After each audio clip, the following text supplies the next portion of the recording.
Hola, ¿qué tal a todos? Estamos el día de hoy como cada propuesta en nuestra columna, 5 palabras, una respuesta para Metropolitano Noticias. Y el día de hoy, como siempre, tenemos invitadazos de lujo. Hoy no es la excepción y nos acompaña una promesa, un joven muy destacado que a pesar de su juventud, y digo a pesar porque siempre se enlaza la juventud con falta de preparación, conocimiento, trayectoria, pero nuestro invitado que nos acompaña tiene una gran trayectoria a su corta edad, muy preparado, con muy buenas credenciales académicas. Y quiero mencionar quién es el que nos acompaña hoy. Bueno, Ramsés Montoya Camarena es abogado con especialidad en Derecho Constitucional, Amparo y maestría en Derecho por la Universidad de Querétaro, la Autónoma. Cuenta con una maestría en Argumentación Jurídica por la Universidad de Alicante, España. De igual forma, cuenta con un doble posgrado impartido en la Universidad de Palermo, en Italia, donde realizó su estancia de verano, y también con especialización por Derechos Fundamentales en la Universidad Carlos III de Madrid. Es doctor por la Universidad Autónoma de Querétaro, ha sido profesor de posgrado en diversas universidades e instituciones y conferencista en diversos cursos de la Universidad Autónoma de Querétaro, el Instituto Tecnológico Autónomo de México, el ITAM, y diversas causas de la cultura jurídica de la Suprema Corte de Justicia de la Nación, entre otras instituciones. También es miembro fundador de la Red Iberoamericana de Argumentación Jurídica, en donde forma parte del Comité Académico, que es una asociación de mucho prestigio en el ámbito de la argumentación jurídica. Cuenta con diversas publicaciones en México, Colombia, España y Argentina, por destacar solamente, en especial en este caso, Género y Justicia, editado por la Suprema Corte de Justicia de la Nación, y su reciente libro sobre restricciones constitucionales, del cual hablaremos el día de hoy. Entre algunas de sus distinciones está el que obtuvo la maestría y el doctorado con mención honorífica saliente en el máster de Alicante y el de Madrid. De la misma manera, ha sido premiado en ocasiones diversas por la misma Suprema Corte de Justicia de la Nación por haber obtenido en un concurso de género y justicia precisamente la distinción, y se ha desempeñado en diversos cargos del Poder Judicial de la Federación, y actualmente se desempeña como secretario de Tribunal Colegiado, como secretario de Estudio y Cuenta del Pleno 22º Circuito, y como delegado estatal del Colegio Nacional de Secretarios del Poder Judicial de la Federación, y miembro de la Academia del Derecho Constitucional y Derechos Humanos de la Universidad de Celaya. Y actualmente ha sido designado como candidato a investigador nacional dentro del Sistema Nacional de Investigadores 2019-2021 de CONACYT. Y así nos podríamos seguir con toda la preparación que tiene nuestro invitadazo de lujo. Y antes de entrar a estos 5 conceptos, quiero mencionar su tan importante obra. ¿Por qué digo importante? No menoscabando otras, sino que me parece muy atinada al contexto cultural y social que tenemos en México, derivado de la restricción a los derechos, si es constitucional o no, si hay que partir de este estudio o no. Y me parece importante la propuesta que nos hace nuestro invitado, que es una propuesta muy bien pensada, razonada, académicamente, hablando desde la trinchera judicial, y que, hay que decirlo, es retomada en la Corte Interamericana dentro de los estudios que se proponen en el acceso libre a la información, y que, por cierto, dejaré el link en nuestra columna para que nuestros seguidores lo puedan descargar y saber de qué estamos mencionando precisamente.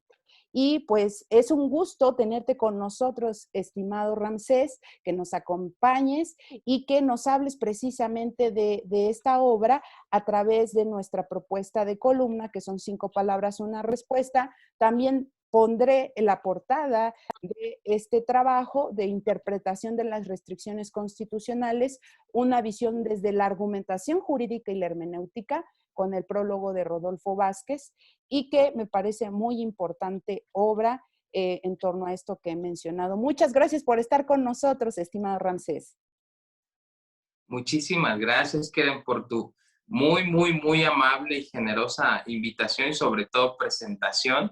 Y contentísimo de verdad de poder hacer este ejercicio con tu amable auditorio, que sé que es muy amplio y además no solo es de comunidad jurídica, sino que llegamos a las personas que seguramente están interesadas en temas del derecho y sobre todo de la justicia. Entonces, al contrario, de verdad, muy, muy agradecido. Te saludo desde Querétaro con mucho afecto y de verdad encantado en poder acompañarte. Bueno, y como mencionaba, nuestra sección se llama 5 palabras, una respuesta. Y hablando precisamente de este trabajo que nos presentas a todo nuestro amable auditorio para Metropolitano Noticias, me gustaría que empezáramos con estos conceptos. Los conceptos, ¿cuáles serían? Derecho, constructivismo, hermenéutica, interpretación y restricción. Y son conceptos muy académicos, muy específicos, ¿no? Pero me gustaría que con tu gran experiencia nos hablaras de cada uno de ellos. Empezamos con el concepto de derecho, si es posible. Claro, muchas gracias. Pues mira, el concepto de derecho, a partir de la obra que presentamos, intenta no solo quedarse en la idea de que los juristas se ocupan del derecho, sino que el derecho está alrededor de todas las personas en cada una de las conductas de las personas. Conductas muy mínimas, como desde el hecho de manejar un vehículo hasta conductas que tienen que ver con ya aspectos comerciales, comprar algo, algún conflicto que es allí donde al derecho ya nadie le gusta. Entonces, una primera aproximación de lo que yo propongo sobre el concepto de derecho o cómo entenderlo es verlo en su dimensión completa cuando se aplica. Es decir, el derecho le importa, le interesa a la gente, le interesa a los juristas, a las personas que se dedican a la academia, desde luego a quienes operan institucionalmente el derecho, que son intérpretes, jueces, juezas, magistrados, magistradas, y digamos todo el personal que desde luego los apoya y los cobija, es en la aplicación donde vemos el impacto más importante que el derecho. Mientras pensemos, no nos apliquen el derecho en un sentido estrictamente judicial, pues andamos por la vida tratando de seguir las reglas. Entonces, me parece que el lugar más importante donde el derecho aparece es en su aplicación y ahí además, que seguro lo podamos explorar con otros conceptos, es cuando también el derecho empieza a construirse de manera evolutiva. Es decir, el derecho no se queda estático en las normas de forma indefinida, sino que las circunstancias del día a día, de los avances tecnológicos u otro tipo de cosas van generando precisamente la necesidad de avanzar, de evolucionar y tratar de solucionar cualquier problemática que el propio derecho necesita ocuparse de ella. Sí, y ahorita que mencionas este concepto en tu propuesta, me gusta mucho que retomas palabras de grandes autores y olvidar esta idea rígida de que el derecho es el conjunto de normas, ¿no? Ya pasemos ese concepto de ya está superado.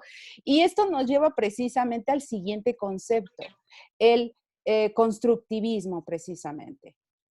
Sí, pues mira, qué interesante, justo va de la mano, porque el concepto de constructivismo trata de dar ese brinco, vamos a llamarlo así, no abandonar por completo pues lo que ya sabemos del derecho, que hay normas, etcétera, que hay reglas, pero sí dar un salto hacia un avance donde podemos entender el derecho también como una empresa colectiva, como una empresa, y esto quiero decir como un conjunto de esfuerzos de personas, de instituciones, de saberes, de conocimientos, en fin, de prácticas, ¿no? Sociales que van construyendo precisamente lo que el derecho va exigiendo que se resuelva.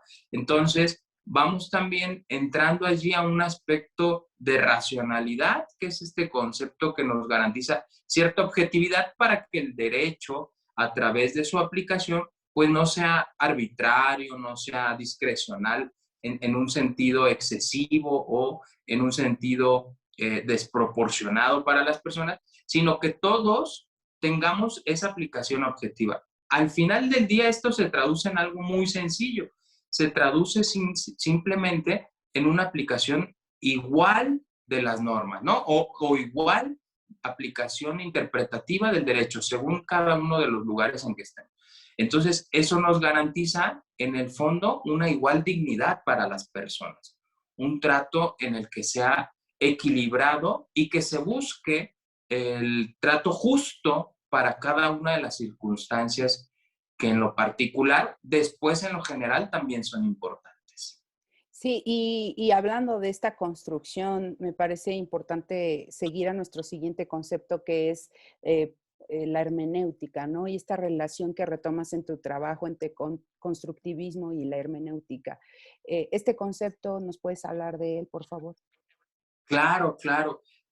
Fíjate que la hermenéutica y todos los conceptos que más o menos hemos abordado hasta este momento, claro que en el libro tienen un fondo teórico, epistemológico, con cierta densidad, vamos a llamarlo así, pero quiero transmitirlo de manera más ágil, no citando tanto a todos estos conceptos. Y el de hermenéutica luego suele ser un concepto que a uno le da miedo porque pues sabe que tiene que ir al aparato filosófico general para más o menos desentrañar qué significa. Pero yo diría, por lo menos de hermenéutica, dos cosas que podrían sintetizar un poco la propuesta que yo hago. Una es que siempre al momento de que se aplica, se construye, se interpreta el derecho, siempre hay un contexto. Eso es muy importante. Es decir, hay un contexto social, hay un contexto político, hay un contexto económico, hay un contexto cultural, educativo, de todos los que participan, de todas las personas que participan. Y ese no hay que olvidarlo, porque luego si se olvida, entonces nos vamos a un exceso muy formal donde nos olvidamos de esos contextos. Y el segundo punto por el cual yo abogo de esta idea hermenéutica es que también en esos contextos veamos los fines, los objetivos, las metas que persigue el derecho. Pueden ser metas como buscar la justicia, como maximizar las libertades, como darle un trato igual a las personas, en fin, pueden ser todos los objetivos valiosos que hay en el derecho y nos tenemos que ocupar desde la visión hermenéutica de que al aplicarlo conozcamos el concepto, el contexto donde lo hacemos y ese contexto trate de perseguir en la medida de lo posible que se logren esos objetivos que persigue el derecho. Te pongo un ejemplo así muy rapidísimo, muy sencillo como para que las personas puedan como irlo, ¿no?, aterrizando. Y imaginemos el tema del arraigo, seguramente llegaremos a él, ¿no? Pero imaginemos el tema del arraigo que siempre genera mucha discusión. Entonces, hay que ver en qué contexto se creó el arraigo, en qué contexto estamos ahora y cuáles son los objetivos, en su caso, que tenía el arraigo, y ver si esto es armónico o no en la actualidad, por ejemplo, ¿no? Si se sigue el mismo contexto, si de verdad se han cumplido los objetivos, y si no, entonces ver la manera de avanzar desde esta hermenéutica. Claro, y hablando precisamente de esta hermenéutica, del constructivismo y del derecho, retomabas precisamente en estas respuestas acerca de la interpretación que deben hacer pues, las autoridades, también los estudiosos del derecho, y me parece también importante un comentario en tu obra acerca de que en estricto sentido los jueces tendrían que entrarle en un carácter hasta filosófico del estudio de las leyes y ser los mejores y los primeros en la línea de batalla en la interpretación. En este concepto, ¿qué nos puedes mencionar, estimado Ramsés?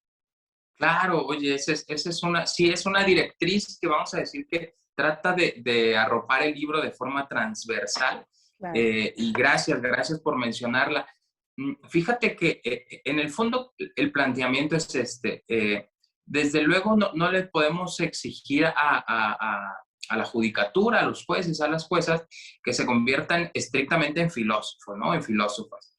Porque, bueno, eso requiere otro tipo de propósitos, ¿no? Claro. Pero sí que, y aquí es donde justo das en el clavo, sí que le podemos pedir que consideren que se haga un esfuerzo desde la judicatura de analizar los casos, estos casos que luego les llaman difíciles o estos casos complejos, que los posicionen también desde un análisis filosófico. No que eso signifique que las sentencias o sus interpretaciones sean abstractas y complejas, pero sí que sepamos que detrás de ello tenemos por lo menos, ¿no?, un estudio pues más amplio de lo que se va a solucionar. Y es que sucede algo muy importante con la filosofía.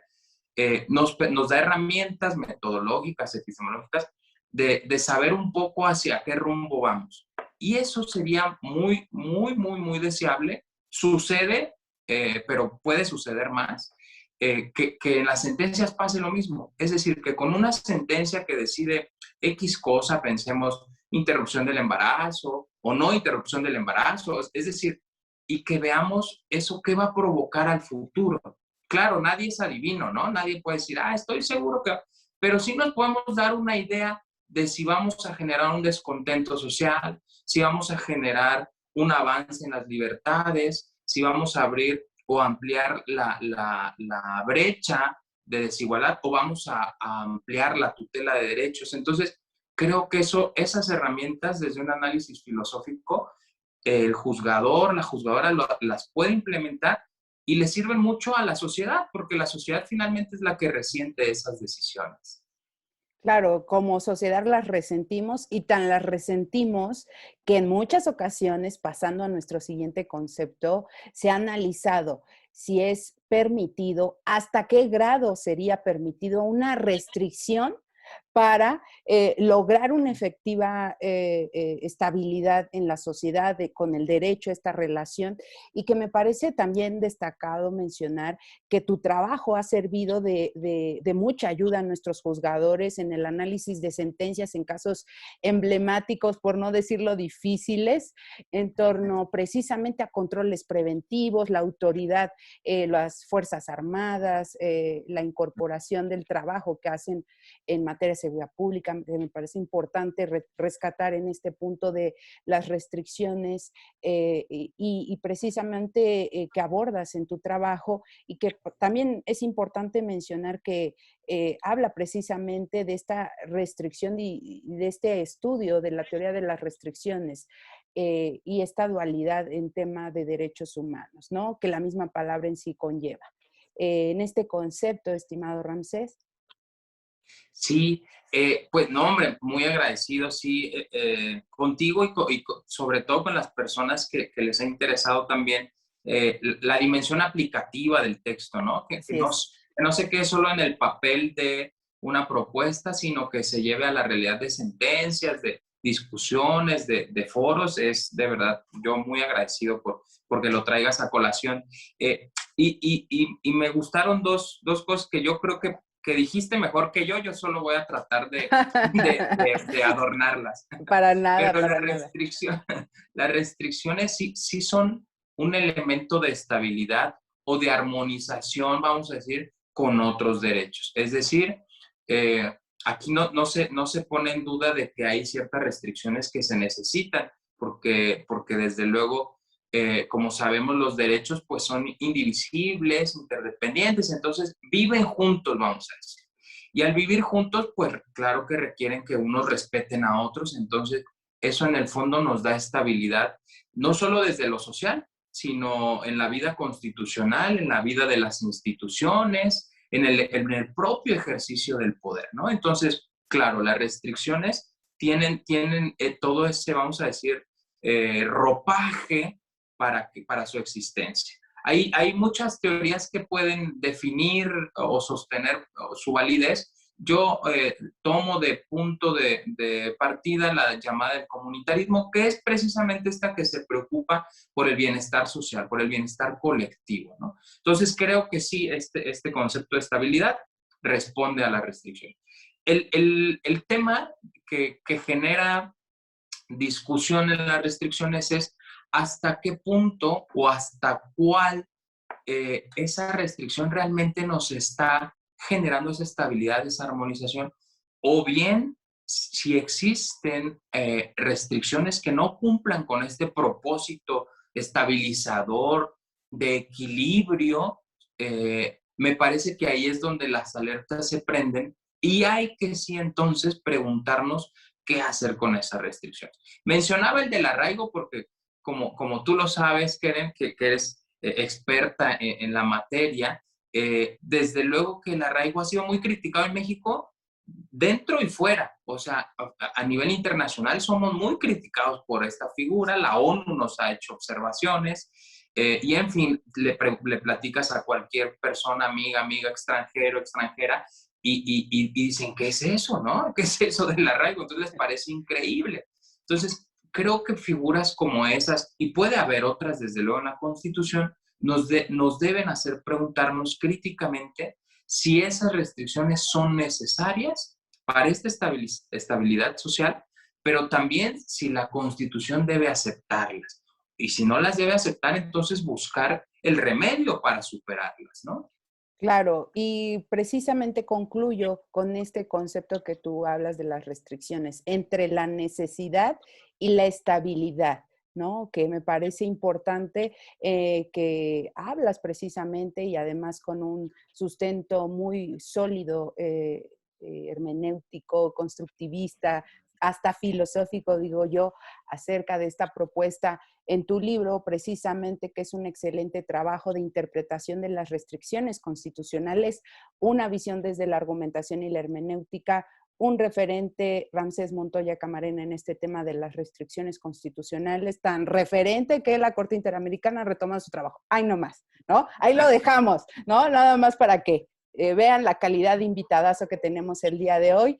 Y pues fue un gusto que estuvieras con nosotros. Esperamos no sea la última ocasión, porque nos encantó mucho la forma tan accesible, tan sencilla para llegar a nuestro auditorio.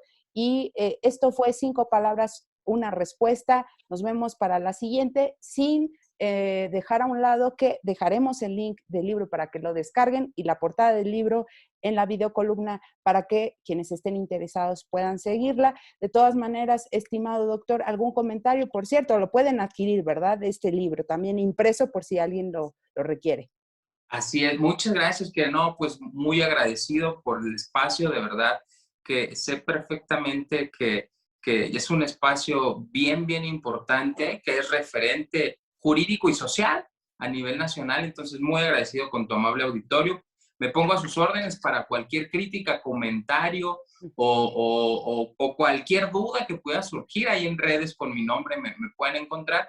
El libro, si lo quieren en físico, en Amazon se puede encontrar, y realmente es ágil para que llegue a sus manos, pero si se les facilita más, en el link que nos va a hacer favor de colgar Keren, vamos a poderlo descargar en PDF completito y leerlo, bueno, en sus tablets, etcétera. Entonces, yo solo invitarlos pues a leerlo, a revisar lo que les guste, lo que no les guste, y ojalá que más adelante lo podamos seguir discutiendo en algún otro foro, Keren, y Claro. muy amable de verdad por todos tus comentarios. Ha sido un gustazo saludarnos y concretar esta invitación que ya me tenía muy emocionado. Muchas gracias. No, pues muchas gracias. Y esto fue para Metropolitano Noticias, 5 palabras, una respuesta.